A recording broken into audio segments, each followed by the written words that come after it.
Jaya Radha Madhava Kunja Bihari.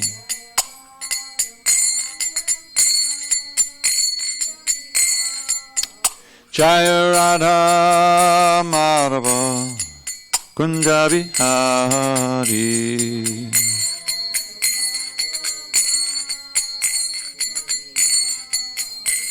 Gopijana Vallabha Girivardhari.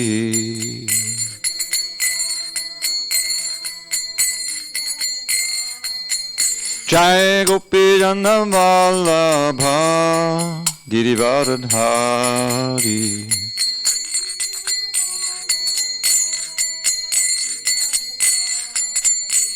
Yashodanandana Brajajana Ranjana. Yashodanandana Brajajana Ranjana. Yamuna Tira Vanachari. Yamuna Tira Vanachari. Jaya Radha Madhava Kunja Bihari.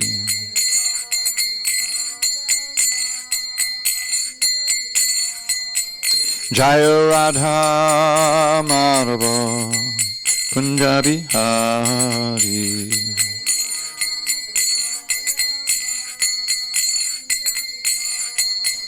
Jaya Radha Madhava Kunja Bihari.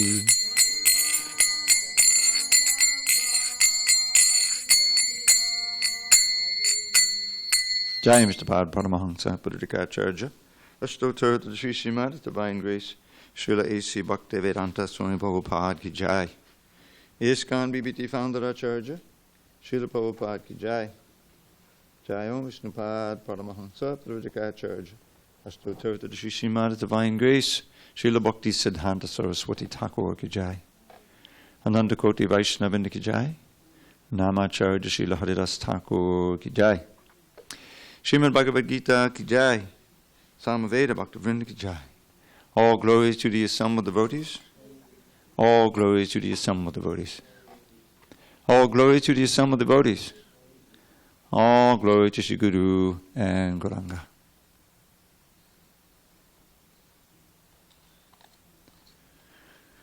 Om Namo Bhagavate Vasudevaya.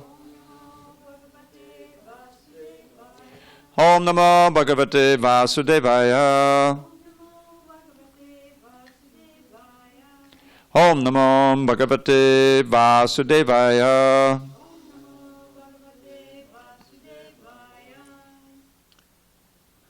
On this 10th day of February, 2020 in SanDiego, we're reading from Srimad Bhagavad Gita as it is, translation and commentary by His Divine Grace, A.C. Bhaktivedanta Swami Prabhupada.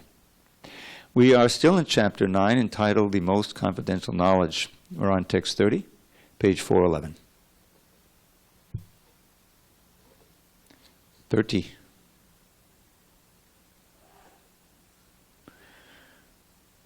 Ready? Apichet Suraracharo Bhajate Mam Ananya Bhak Sarureva Samantavya Samyag Vyavasito Hisaha Apichet Suraracharo Bhajate Mam Ananya Bhak Sarureva Samantavya Samyag Vyavasito Hisaha Apichet Suraracharo Bhajate Mam Ananya Bhak Sadhureva Samantavya Samyag Vyavasito Hisaha.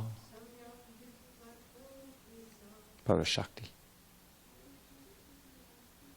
Apiche sururacharo bhajate mam ananya bhak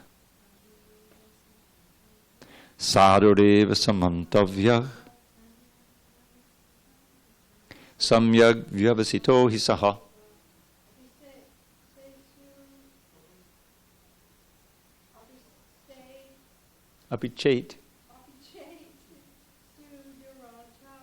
Apichet suduracharo bhajate mam ananya bhak sadhureva samantavya samyag vyavasito hi saha. Api, even chet, if sudurachara, one committing the most abominable actions, bhajate is engaged in devotional service, mam unto me, ananya bhak, without deviation, saruhu, a saint, eva, certainly, saha, he, mantavyaha, is to be considered, samyak, completely, vyavasitaha, situated in determination, he, certainly, saha, he. Even if one commits the most abominable action, if he is engaged in devotional service, he is to be considered saintly because he is properly situated in his determination. Purport. The word suduracharaha used in this verse is very significant, and we should understand it properly. When a living entity is conditioned, he has two kinds of activities. One is conditional, and the other is constitutional. As for protecting the body or abiding by the rules of society and state, certainly there are different activities, even for the devotees, in connection with the conditional life. And such activities are called conditional. Besides these, the living entity who is fully conscious of his spiritual nature and is engaged in Krishna consciousness, or the devotional service of the Lord, has activities which are called transcendental. Such activities are performed in his constitutional position, and they are technically called devotional service. Now, in the conditioned state, sometimes devotional service and the conditional service in relation to the body will parallel one another. But then again, sometimes these activities become opposed to one another. As far as possible, a devotee is very cautious so that he does not do anything which could disrupt his wholesome condition. He knows that perfection in his activities depends on his progressive realization of Krishna consciousness. Sometimes, however, it may be seen that a person in Krishna consciousness commits some act which may be taken as most abominable, socially or politically. But such a temporary fall down does not disqualify him. In the Srimad Bhagavatam, it is stated that if a person falls down but is wholeheartedly engaged in the transcendental service of the Supreme Lord, the Lord, being situated within his heart, purifies him and excuses him from that abomination. The material contamination is so strong that even a yogi fully engaged in the service of the Lord sometimes becomes ensnared. But Krishna consciousness is so strong that such an occasional fall down is at once rectified. Therefore, the process of devotional service is always a success. No one should deride a devotee for some accidental fall down from the ideal path. For, as explained in the next verse, such occasional fall downs will be stopped in due course as soon as a devotee is completely situated in Krishna consciousness. Therefore, a person who is situated in Krishna consciousness and is engaged with determination in the process of chanting Hare Krishna, Krishna Krishna, Hare Hare, Hare Rama, Rama Rama, Hare Hare, should be considered to be in the transcendental position, even if by chance or accident he is found to have fallen. The words sadhur eva, he is saintly, are very emphatic. They are a warning to the non-devotees that because of an accidental fall down, a devotee should not be derided. He should still be considered saintly, even if he has accidentally fallen down. And the word mantabhyah is still more emphatic. If one does not follow this rule and derides a devotee for his accidental fall down, then one is disobeying the order of the Supreme Lord. The only qualification of a devotee is to be unflinchingly and exclusively engaged in devotional service. In the Nrsimha Purana, the following statement is given. Bhagavad chahada badan nacheta vishamalino pivarajate manushyaha nahi shashakalusha chabi kadachit timana parabhapatam upaiti chandraha. The meaning is that even if one fully engaged in devotional service of the Lord is sometimes found engaged in abominable activities, these activities should be considered to be like the spots that resemble the mark of a rabbit on the moon. Such spots do not become an impediment to the diffusion of moonlight. Similarly, the accidental fall down of a devotee from the path of saintly character does not make him abominable. On the other hand, one should not misunderstand that a devotee in transcendental devotional service can act in all kinds of abominable ways. This verse only refers to an accident due to the strong power of material connections. Devotional service is more or less a declaration of war against the illusory energy. As long as one is not strong enough to fight the illusory energy, there may be accidental fall downs. But when one is strong enough, he is no longer subjected to such fall downs, as previously explained. No one should take advantage of this verse and commit nonsense and think that he is still a devotee. If he does not improve in his character by devotional service, then it is to be understood that he is not a high devotee. Om Jnana Timarandasya Jnanandana Shalakaya Chakshu Unmidatam Mena Tasmai Shri Gurave Namaha. I was born in the darkest of ignorance, but my spiritual master Srila Prabhupada opened my eyes with the torchlight of knowledge.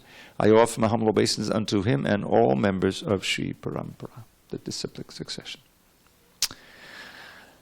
So in this section, if you notice, Krishna is describing devotional service in various ways that make it very accessible to everyone, beginning with text 26, Patram Pusham Palam Dvayam, that if one offers me with love and devotion a leaf, a fruit, a flower, water, I will accept it.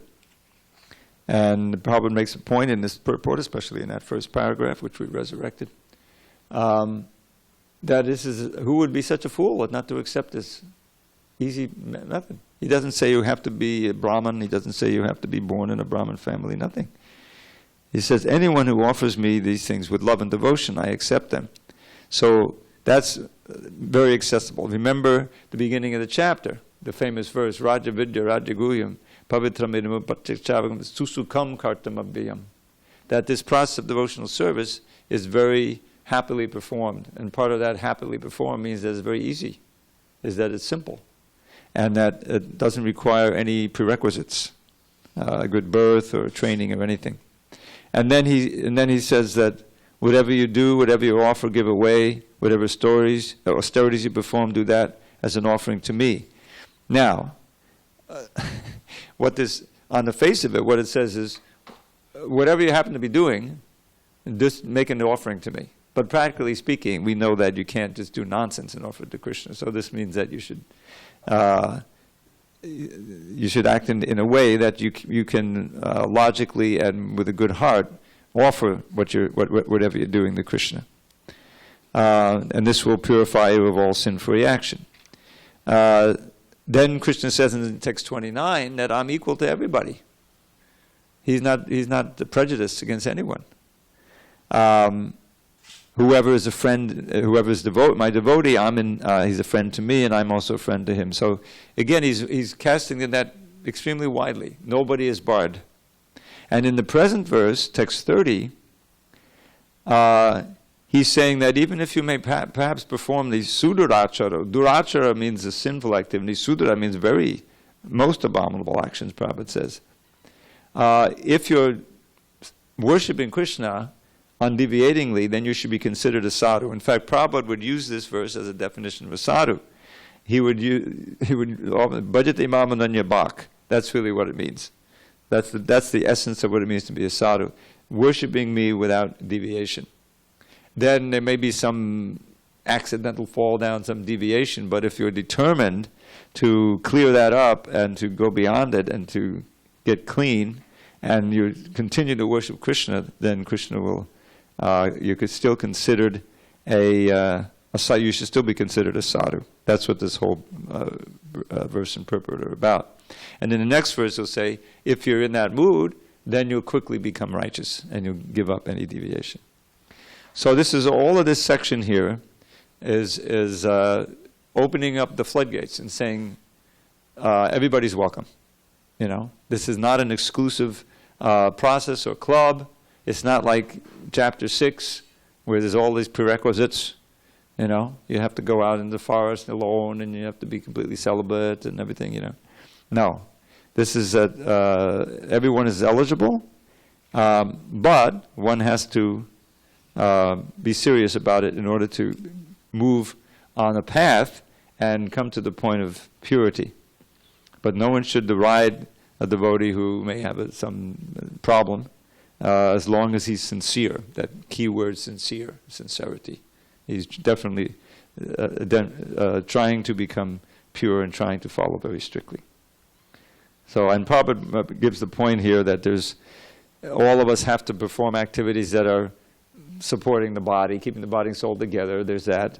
And then there's our purely devotional activities. So the idea is that we can somehow perform our activities for the body that in a Krishna conscious way. There's a way of doing it. Just like when you join the temple in the old days, you learned so many things about keeping clean, about personal hygiene, about doing all these things in the mode of goodness, that all help to sustain your devotional life. So, but sometimes, as time goes by, years go on, you may, the part of your life that's, necessary to keep body and soul together, that may conflict with your devotional life, So how could I do that? I had to associate with this person for my business, and now I've been affected by that, and I can't chant my rounds, whatever. In other words, there's sometimes a conflict. So that's, and in that conflict, you may do things that you say, how do I let myself do that? Harekrishna, Harekrishna, Gita, Gita. Now Prabhupada refers to a verse here. He says there's a verse in the Bhagavatam, right? In the Bhagavatam, it is stated a person falls down but is wholly engaged. This is a verse, Prabhupada quotes this verse in chapter 19 of the first canto in a purport. Let's see if I can remember it. Karma yacho patatam kadanchit. No. Tikjana bhava sahari paresha. I can't believe I forgot this verse. Karma yacho patatam kadanchit. Let's see. This is all I've got. But I'll find it here. Huh? No, that's a different one. Right. See? We got more attendees than I thought.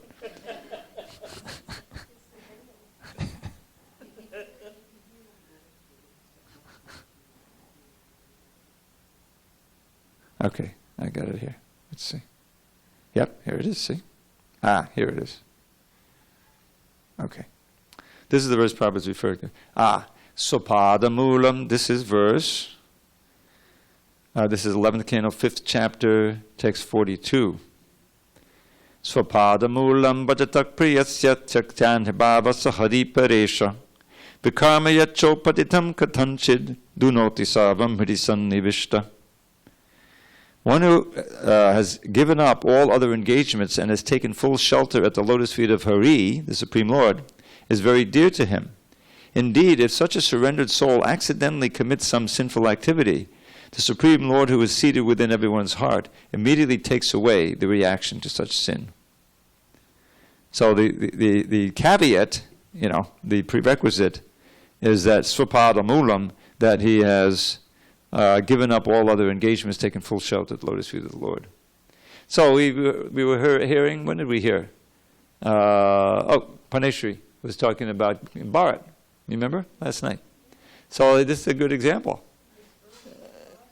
I'm sorry? It does, except the thing is, God, is that an abominable activity, taking care of this little fawn, It was a deviation, and you can see, he paid for it. But he never stopped, being a devotee. And 2 lives later, he, went back to get it. But the whole idea is that, as Prabhupada said, taking up Krishna consciousness is more or less declaring war on Maya. She's had us in her clutches now for so many births, and now you're trying to get free by taking shelter of her master. So she's going to, her job is to test you and see if you're really eligible. So there's going to be pitfalls, there's going to be roadblocks and things that are going to try to, to see if you're really one-pointed and determined in devotional service. So, go ahead. Yeah, well, Balaram made Balaram made the point, I think, in a comment, and this is, I think, in the commentaries or somewhere in the purport there, how what he didn't have was association. It was all he was doing the yoga thing, and meditating on Krishna, but he didn't have the protective, group of sadhu sangha. He got it as a deer. He didn't hang out with the other deer. He was just hanging around the ashrams and listening to the Krishna Gita. So that's part of the lesson of Bhagavad. And also the, how dangerous it is to allow yourself to get entangled, even in apparently, who could argue? I mean, what would have been the proper thing for him to do? I often thought about this. You can't just let the fawn expire there. Naturally, any devotee would say, well, let's try to help this fawn. But then, when the fawn was, grown up a little, then he should have got up and left. He should have left completely. Just like we hear about, the 4 stages, you go through, Gurukul, then you get married, 25 years, the whole thing. And then there's Vanaprastha, where you're still with the wife, but there's no intimate relationship. You go in the holy places, and then you take sannyas. This is Prabhupada's description in many places. But still, that's there's a certain traumatic element to that. When Prabhupada left his family, they were like upset. They were they didn't expect it. And that's not unusual. These guys take sannyas. So there's always that element, that pull of previous attachments and so forth, and it's not easy to follow the path. But that's, for the greater good. I mean, just look at Lord Chaitanya. He had his wife, she was alone, her husband had died. Jagannath Mishra had passed away when Lord Chaitanya's elder brother took sannyas, Vishwarup. Jagannath Sutta could not take that. Jagannath Mishra, excuse me. And so he passed away. So there's Shachi, with and his first wife had left. She had left her body. So now she's there with Vishnupriya. And so, but there was Lord Chaitanya, for the good of humanity. But, because he saw there was a certain class of people who were disrespecting him in his household life. So he said, well, if I take sannyas, I'll automatically respect. So that was the proximate reason for his taking. But it was a wrenching experience. His mother and his wife, Of course, he revealed, the whole thing with Vishnupriya. He revealed himself to be Narayan before he left. But the idea is that there's a certain traumatic aspect to that, always. So, in every situation, there's always that pull of the material energy, and various incidents happen that test your determination, and we have to try to overcome them. Okay, should we go on? These 30 and 31 actually go together. Chipram bhavati dharmatma shashvat chantim nigacchati kaunteya pratijanihi namai bhakta pranashyati.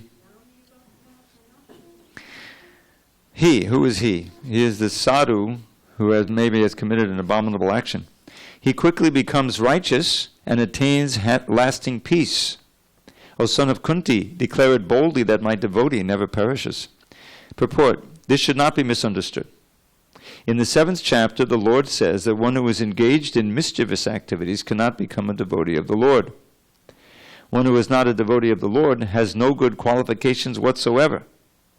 The question remains then, how can a person engaged in abominable activities, either by accident or by intention, be a pure devotee?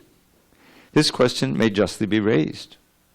The miscreants, as stated in the 7th chapter, who never come to the devotional service of the Lord, have no good qualifications, as is stated in the Srimad Bhagavatam. Generally, a devotee who is engaged in the 9 kinds of devotional activities is engaged in the process of cleansing all material contamination from the heart. He puts the Supreme Personality of Godhead within his heart, and all sinful contaminations are naturally washed away.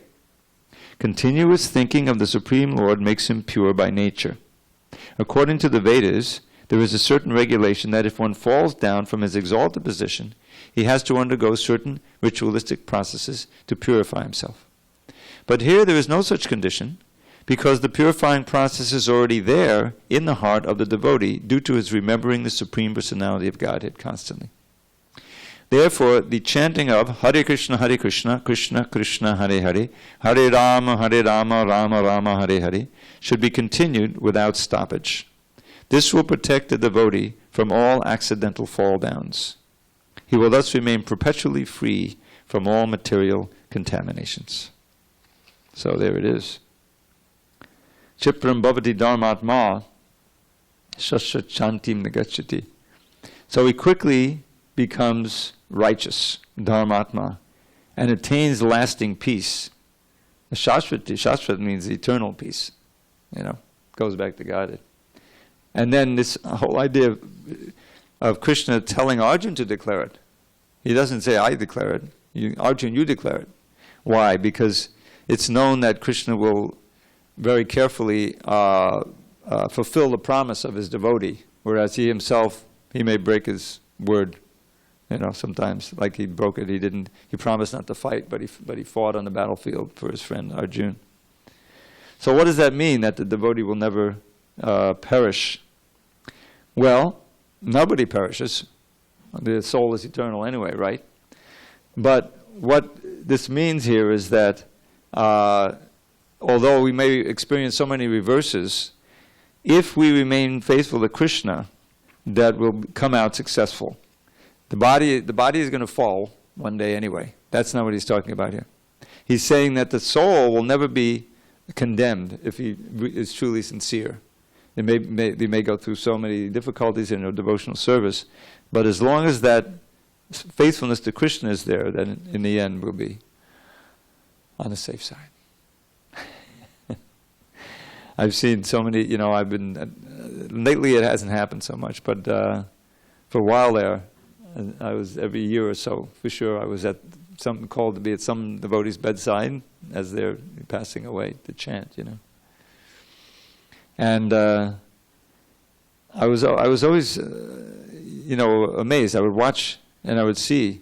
I remember Padmavati, It was, actually it was just about, I think it's about 9 years now. She's been gone. I think it was 2011 she left. And it was in January. And it was quite an incident. It was everyone is different.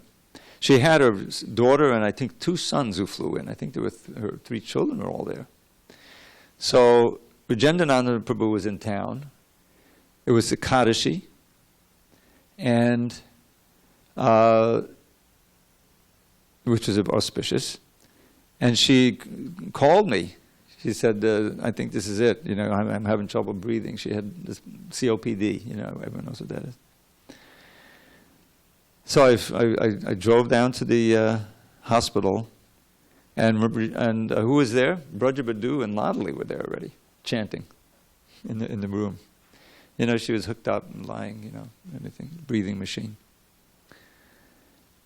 And so Vijendananda and I began chanting, softly, Hare Krishna, singing. Then Brajabadu had her own health issues. She had to leave. She was like 94 years old. So it was just me and Vijendananda singing, Hare Krishna. There's almost like a tune, a traditional tune, Hare Krishna, Krishna Krishna, Hare. And then the daughter comes in and says, okay, we decided this is the time, because she was not going to be able to breathe on her own anymore, So And so we want it to be just a family affair, so we'll ask you to leave us out. We say, well, it's really important that she can hear the holy name. He says, no, what can we do? So we walked out, and there was a little waiting room just a few steps away from the room. So Agenda and I went there, and we're chanting Hare Krishna. And after about 15 minutes, one of the sons walks in and says, you better come back in and start chanting. Because they had, had pulled all the plugs, but she's still breathing. She's, somehow struggling. And she's not willing to leave. So I think when you come in and you chant, they realize that. So we went back in there and started chanting, and within 5 minutes, she had departed. And she had a real, she wasn't smiling broadly, but there was a certain peacefulness and a certain happiness and joy there on her face, when she left. So this is, what, she had her struggles in devotional life, But that was, that was the culmination. She was there, we were chanting Hare Krishna, and she left the body. So that to me is name bhakta panashati. The body's going to go one day or another, somehow. But if you can, have devotees around you chanting, that's the ideal. So that's what I get from this, is that Krishna will protect our consciousness, and as he's already promised way back in the 2nd chapter, there's no loss or diminution. And in the 6th chapter, he assured, that okay, if you don't, as Arjuna asked, if you don't complete the lesson, if you don't complete the course, what happens? He said, well, then you get born in a family of devotees or family of yogis. In other words, you pick up next lifetime. So that's real protection. Whereas the materialists, no matter how high they rise, they come back to square one. Even if you go to heaven, you come back down here to the world of death, and you didn't make any progress. So material assets are always taken away. Krishna says, Mrityu sarva haraschaham. As death, I take everything away from the materialist. But as for the devotees, name bhakta pranashati. Yeah, go ahead.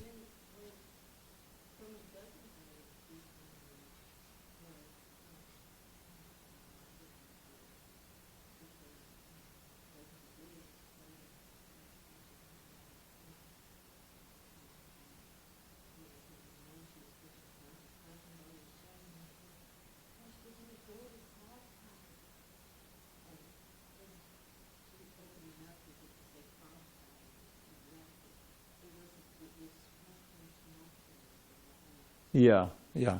I'm not saying it's always the same. No. It's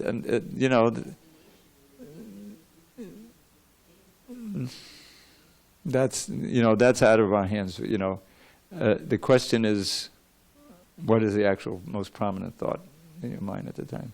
Because everybody's released. When you're released from the dying body, that's a big relief. Anyway.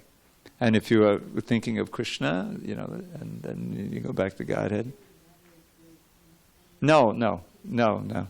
In fact, sometimes, if you're sedated, that's not good. You want to be fully awake, even if it's painful. That's the thing. So that's more fortunate. And of course, to have devotees who are, in your ear like that. Jayananda had that, The devotees were right in his ear. He was listening to Prabhupada on one ear, and the other side the devotees are chanting, That's a good fortune. So, but anyway, everyone leaves in their own way. But you can just see that's kind of the bottom line. If you're in a community, or you get enough notice where devotees can come, that's all very auspicious. It doesn't mean you didn't go back to Godhead. You could be all alone. And, if you're, the state of your consciousness, who knows, you can be right there with Krishna, But it's more auspicious to have a group around you, be in the Dham, that's the best thing. Okay, let's do another one. Now this verse is interesting. Mami parta vipashritya yepisyu papayonayaha striyo vaishyastata shudras tepi yanti param gatim O son of Pita, those who take shelter in me, though they be of lower birth, women, Vaishyas, merchants, and Shudras, can attain the supreme destination. Purport. It is clearly declared here by the Supreme Lord that in devotional service there is no distinction between the lower and higher classes of people. In the material conception of life, there are such divisions. But for a person engaged in transcendental devotional service to the Lord, there are not. Everyone is eligible for the supreme destination. In the Srimad Bhagavatam 2.4.18, it is stated that even the lowest, who are called chandalas or dog-eaters, can be purified by association with a pure devotee. Therefore, devotional service and the guidance of a pure devotee are so strong that there is no discrimination between the lower and higher classes of men. Anyone can take to it. The most simple man, taking shelter of the pure devotee, can be purified by proper guidance. According to the different modes of material nature, men are classified in the mode of goodness, Brahmins, the mode of passion, Kshatriyas, or administrators, the mixed modes of passion, ignorance, Vaishyas or merchants, and the mode of ignorance, Shudras or workers. Those lower than them are called chandalas, and they are born in sinful families. Generally, the association of those born in sinful families is not accepted by the higher classes. But the process of devotional service is so strong that the pure devotee of the Supreme Lord can enable people of all the lower classes to attain the highest perfection of life. This is possible only when one takes shelter of Krishna. As indicated here by the word vyapashritya, one has to take shelter completely of Krishna. Then one can become much greater than the great jnanis and yogis. So, you can see here is the culmination of these verses describing the ecumenical quality of Krishna consciousness. Nobody is barred. Prabhupada refers to a verse in Srimad Bhagavatam. I'm assuming this is Kirata Hunanda Pulinda Pulkasha Birashamba Javanakasharya Yenyecha Papa Yadapasha Yashaya Studandati Tasmai Pavavishnave Namaha. Prabhupada would like to quote this verse because it validated, as if he needed it, but it was one of the supporting verses of his whole enterprise of coming to the West and trying to uplift the lowest of the low to the highest of the high positions. And he did it. He proved it was true. This Kirata Hunanda Pulan, this is a verse by Shukadev, where he's listing various classes, clans, tribes, groups of people outside of India who had completely deviated from the Vedic culture. They were no longer at all connected. So some of them, the Hunas, the Huns, the Khasas, I remember for many years. This is the Chinese Mongolians, all that group. Prabhupada,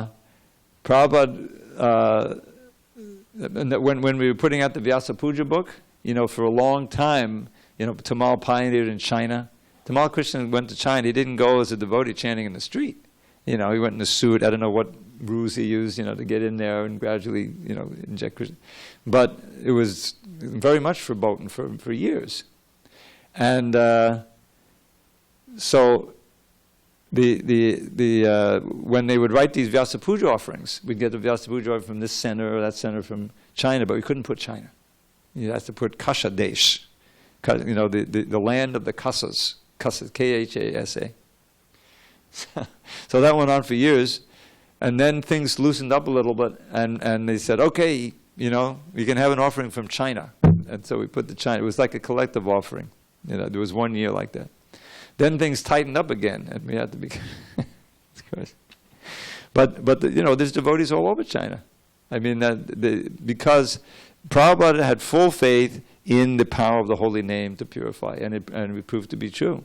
This was from the beginning. Lord Chaitanya showed that he was a revolutionary. This is one of the reasons why they got so much flack from the Brahmin caste.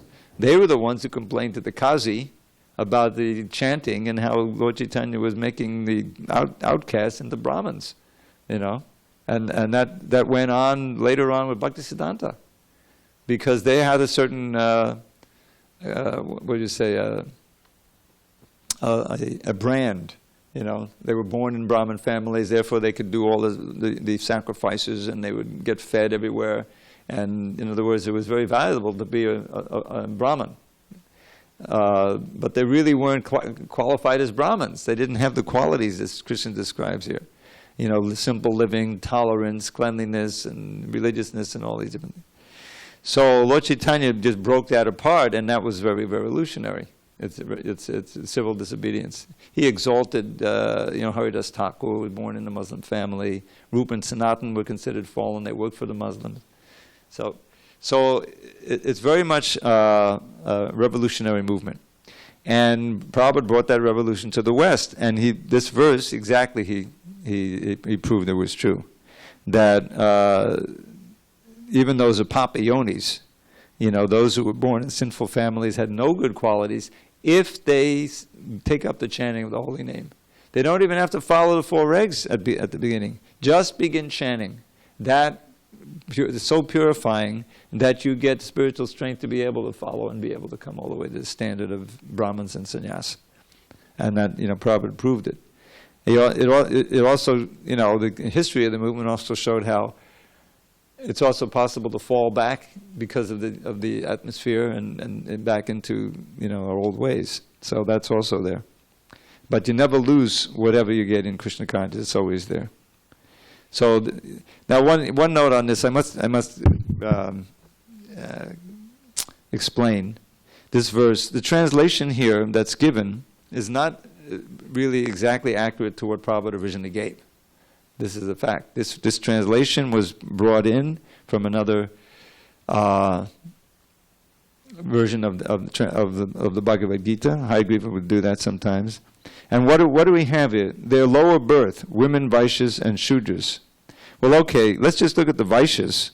Are Vaishyas really lower birth? They also can be twice born, right? Do you know that? The Brahmins, the Kshatriyas, and the Vaishyas can all be initiated with a sacred thread. So how is the Vaishyas low-born? And then women, well, are they necessarily low-born? Papayoni?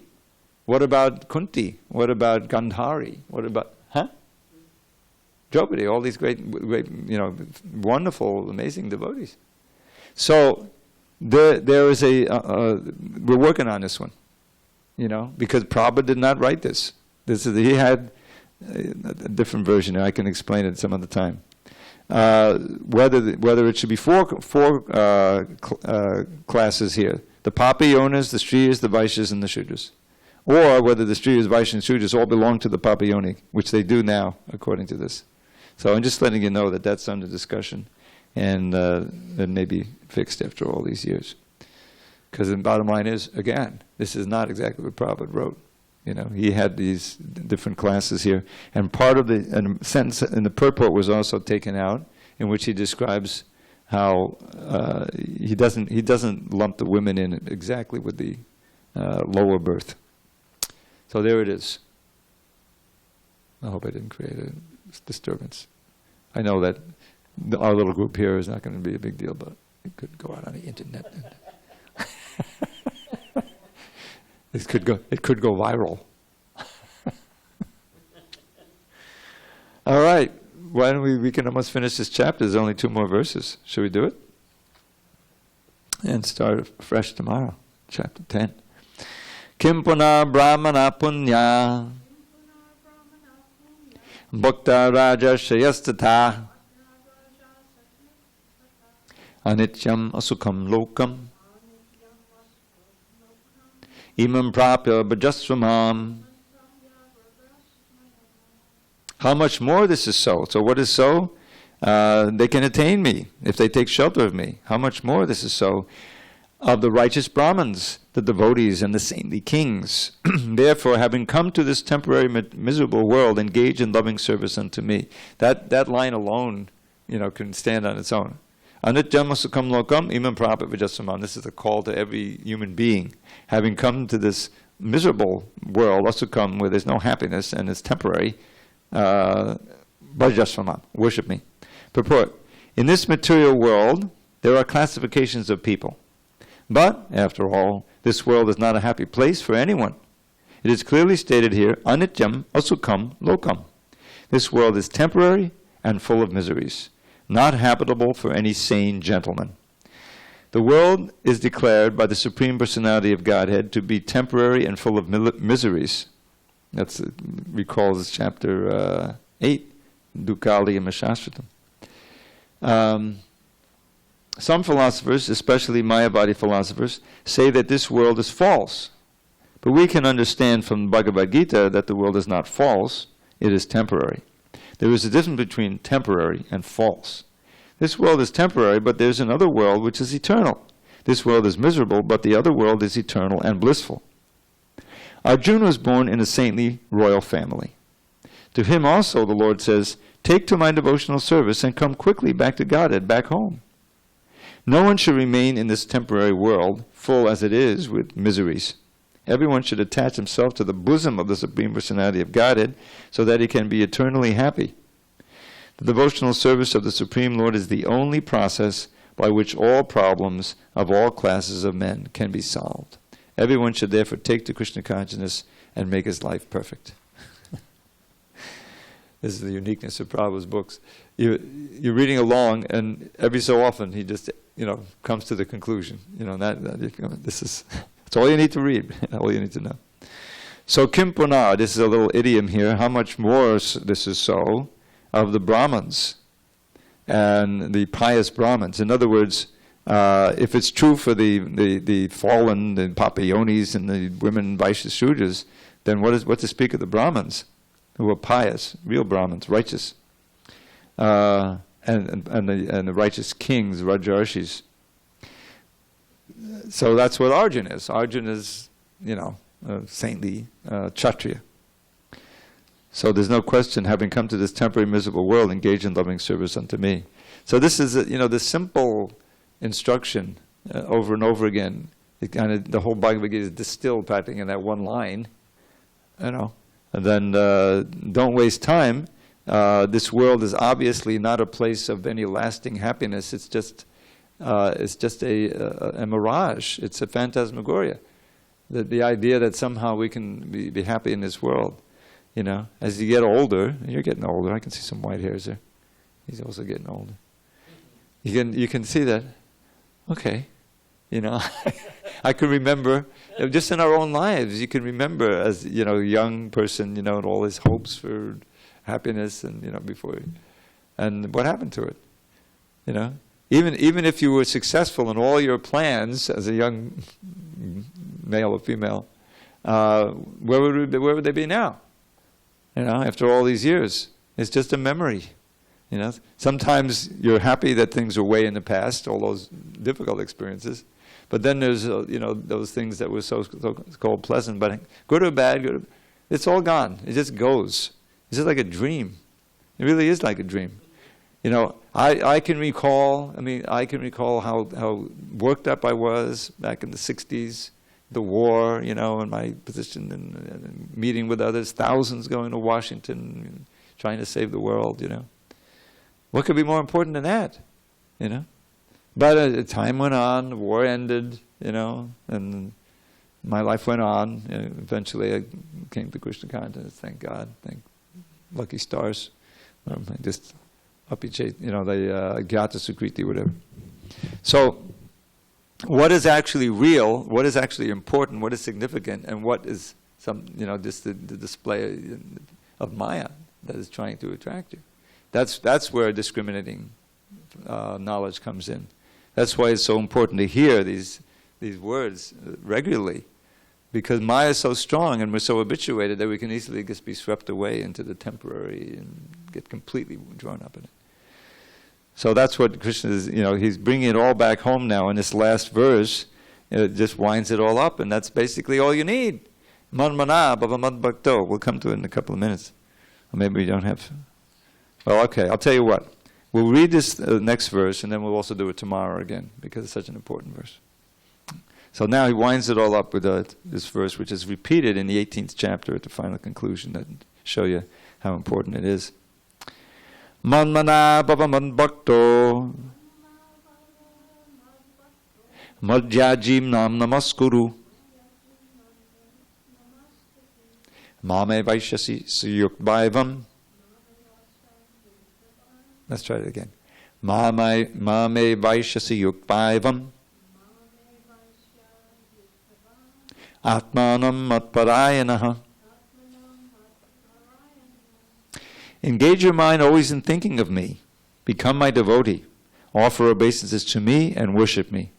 Being completely absorbed in me, surely you will come to me. Purport. In this verse, it is clearly indicated that Krishna consciousness is the only means of being delivered from the clutches of this contaminated material world. Sometimes unscrupulous commentators distort the meaning of what is clearly stated here, that all devotional service should be offered to the Supreme Personality of Godhead, Krishna. Unfortunately, unscrupulous commentators divert the mind of the reader to that which is not at all feasible. Such commentators do not know that there is no difference between Krishna's mind and Krishna. Krishna is not an ordinary human being. He is the absolute truth. His body, his mind, and he himself are one and absolute. It is stated in the Kurma Purana, as it is quoted by Bhaktisiddhanta Saraswati Goswami in his Anubhashya comments on Chaitanya Charitamrita, 5th chapter, Adi Lila, verses 41 to 48. Deha deha vibedo yam neshware vidyate kvachit. This means that there is no difference in Krishna, the Supreme Lord, between himself and his body. But because the commentators do not know this science of Krishna, they hide Krishna and divide his personality from his mind or from his body. Although this is sheer ignorance of the science of Krishna, some men make profit out of misleading the people. There are some who are demonic. They also think of Krishna, but enviously, just like King Kamsa, Krishna's uncle. He was also thinking of Krishna always, but he thought of Krishna as his enemy. He was always in anxiety, wondering when Krishna would come to kill him. That kind of thinking will not help us. One should be thinking of Krishna in devotional love. That is bhakti. One should cultivate the knowledge of Krishna continuously. What is that favorable cultivation? It is to learn from a bona fide teacher. Krishna is the Supreme Personality of Godhead, and we have several times explained that his body is not material, but is eternal, blissful knowledge. This kind of talk about Krishna will help one become a devotee. Understanding Krishna otherwise from the wrong source will prove fruitless. One should therefore engage his mind in the eternal form, the primal form of Krishna. With conviction in his heart that Krishna is the Supreme, he should engage himself in worship. There are hundreds of thousands of temples in India for the worship of Krishna, and devotional service is practiced there. When such practice is made, one has to offer obeisances to Krishna. One should lower his head before the deity and engage his mind, his body, his activities, everything. That will make one fully absorbed in Krishna without deviation. This will help one transfer to Krishna Loka. One should not be deviated by unscrupulous commentators. One must engage in the 9 different processes of devotional service, beginning with hearing and chanting about Krishna. Pure devotional service is the highest achievement of human society. The 7th and 8th chapters of Bhagavad Gita have explained pure devotional service to the Lord that is free from speculative knowledge, mystic yoga, and fruitive activities. Those who are not purely sanctified may be attracted by different features of the Lord like the impersonal Brahmajyoti and localized Paramatma. But a pure devotee directly takes to the service of the Supreme Lord. There is a beautiful poem about Krishna in which it is clearly stated that any person who is engaged in the worship of demigods is most unintelligent and cannot achieve at any time the supreme award of Krishna. The devotee in the beginning may sometimes fall from the standard, but still he should be considered superior to all other philosophers and yogis. One who always engages in Krishna consciousness should be understood to be a perfectly saintly person. His accidental non-devotional activities will diminish, and he will soon be situated without any doubt in complete perfection. The pure devotee has no actual chance to fall down, because the Supreme Godhead personally takes care of his pure devotees. Therefore, the intelligent person should take directly to the process of Krishna consciousness and happily live in this material world. He will eventually receive the supreme award of Krishna. Thus end the Bhagavatam purports to the 9th chapter of the Srimad Bhagavad Gita in the matter of the most confidential knowledge. Okay, so we don't have time to say anything about this, and we'll say something about it tomorrow, and maybe have a review of the chapter. How's that? All glories to Srila Prabhupada. Hare Krishna.